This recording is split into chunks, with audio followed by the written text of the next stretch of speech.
আসসালামু আলাইকুম, সবাই কেমন আছেন? আশা করি ভালো আছেন। আপনার দয়ায় মোটামুটি আমি ভালো আছি, কিন্তু শরীরটা ভালো না, হালকা জ্বর জ্বর। তো যাই হোক, আম্মু দিক দিয়ে বোনা খিচুড়ি তারপর মুরগির মাংস রান্না করতেছে। তো আমাকে রান্না করতে বারণ করছে, তো আম্মুর ঘরে আসছিলাম, ভাবলাম একটু ভিডিও করে নিয়ে যাই। তো আজকে একটা ছোট ভিডিও দিব, বেশি বড় ভিডিও দিব না, কারণ আমার শরীরটা ভালো নয়। আর কালকে কোথায় যাই সব কিছু জানতে পারবে। তো ওই দিক দিয়ে আম্মু বোনা খিচুড়িতে পানি দিয়ে দিয়েছে। তো ওই দিক দিয়ে আম্মুর বোনা খিচুড়ি হয়ে গেছে। তো মাশাআল্লাহ অনেক সুন্দর হয়েছে এবং ঝরঝরে হয়েছে, দেখাই যাচ্ছে। তো মায়ের হাতে রান্না তো অবশ্যই ভালো হবে, আর মায়ের মতো রান্না কি আর কেউ করতে পারে? আমরা কোনোদিন করতে পারবো না। তো মায়ের রান্না তো মায়ের রান্নায়, তো মায়ের রান্না খেতে পারে ভাগ্য মনে করি। নিজের মায়ের হাতে রান্না এখন আমি খেতে পারতেছি। আমাদের সবাইকে মা রান্না করে এখনও খাওয়াইতে পারে। তো আল্লাহ আমার আম্মুকে বাঁচায় রাখুক, খায়ের দারাজ করুক, সুখে রাখুক, শান্তিতে রাখুক, সেই দোয়াই করি। তো আজকে অসুস্থ হয়ে বুঝলাম মায়ের কত প্রয়োজন। দিয়ে আম্মু মুরগির মশলা কষিয়ে নিয়েছে, কষানো হয়ে গেছে। তো মুরগির মাংস রান্না করবে। তো আম্মু দিক দিয়ে রান্না করতেছিল, তো আমি আয়সা দাঁড়ায় কথা বলতেছিলাম। তো ভাবলাম একটু ভিডিও করি, যেহেতু আমার শরীরটা ভালো নাই। তো আম্মু তো দিক দিয়ে রান্না করতেছে, আমরা গল্প করতেছিলাম। তো অনেকদিন পর পর আমি প্রতিদিনই মায়ের হাতে রান্না খেতে পারি, এটা আমার ভাগ্যের বিষয়। তো যাই হোক, আম্মু এদিক দিয়ে রান্না করতেছে, রান্না করতে থাকুক, আমি ওদিক দিয়ে দেখছি ওরা কী করে। ওরা তো একদম শীতের মধ্যে কেউ বিছানা ছেড়ে উঠতে যাচ্ছে না, এত পরিমাণে ঠান্ডা। আমি ছোটোকালে এরকম ঠান্ডা পাইছি শীত, আর এখন এই বয়সে পাইলাম। তো জানি না কত বছর, প্রায় 12-13 বছর পরে এরকম শীত আমি পেলাম। এত শীত কখনো আমার লাগেনি আমি মনে করি। তো এই তো আম্মু মুরগিগুলা দিয়ে দিচ্ছিল। তো যাই হোক, আজকে আমার ছুটি, আমার রান্না করতে হবে না। আজকে আমি মায়ের হাতে রান্না খাবো। যাই হোক, সবাই খেতে পারবে, আলবি আব্বু সবাই খাবে। তো যাই হোক, এদিকে রান্না করতেছিল আর দুষ্টামি করতেছিল, যে একটা বিষয় নিয়ে হাসাহাসি করতেছিলাম, আর আম্মু এদিকে রান্না করতেছিল।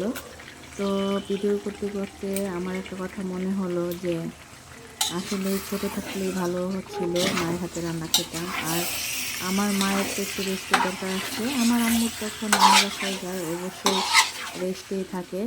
তো আগের মতো আর আম্মু নানু বাসায় যেতে পারে না, কারণ রিয়ার পড়ালেখা, তারপর বাসার একটা দায়িত্ব। যাই হোক, সব কিছু মিলিয়ে এখন আর আম্মু আগের মতো নানু বাসায় থাকতে পারে না। তারপরেও একটু হলেও শান্তিতে থাকে।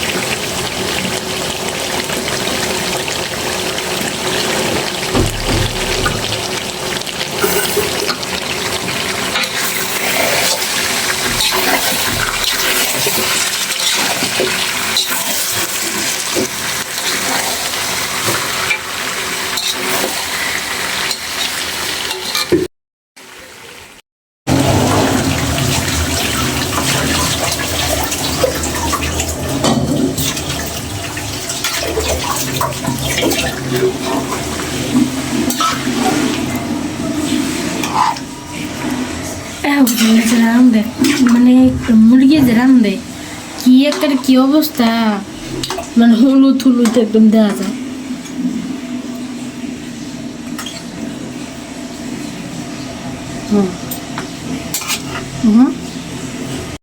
তো ওই দিন আপনাদেরকে দেখাইছিলাম যে হ্যাপি নিউ ইয়ারের জন্য আলবিরিয়া সবাই মিলে প্রস্তুতি নিচ্ছে, কি কি কেনাকাটা করছিল ওই দিন আপনারা দেখছেন। যারা যারা আমার ভিডিও দেখেন নাই, তো আগের ভিডিওটা দেখে আসবেন। তো অনলাইন থেকে তারা 3টা জামা অর্ডার করছিল। আলবি, আমার মেজ বোন, আমার ছোট বোন, কিন্তু আমি করিনি, আমি হোলি খেতে পছন্দ করি না। তো আমি হোলি খেলবো না, বাকি সব আয়োজনের সাথে থাকবো, হোলিতে থাকবো না। আমি ভিডিও করবো, সব কিছু আপনাদের একটু করে দেখাবো। তো দেখাই, অনলাইনে 3টা জামা আসছে হোলি খেলার জন্য।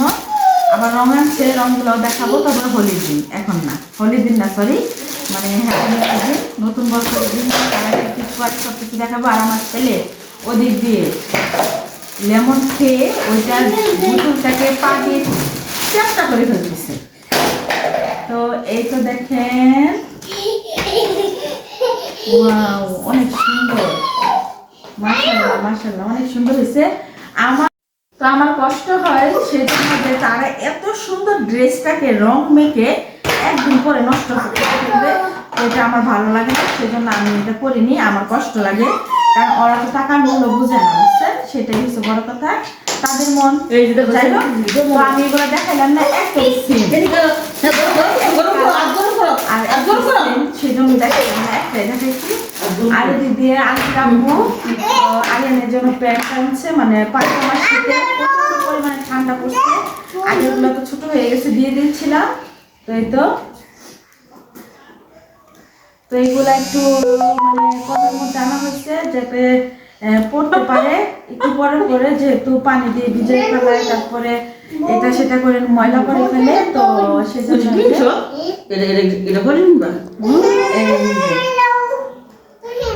আর এদিক দিয়ে 4 জোড়া জুতা ছিল, 1 জোড়া আরিয়ান পরে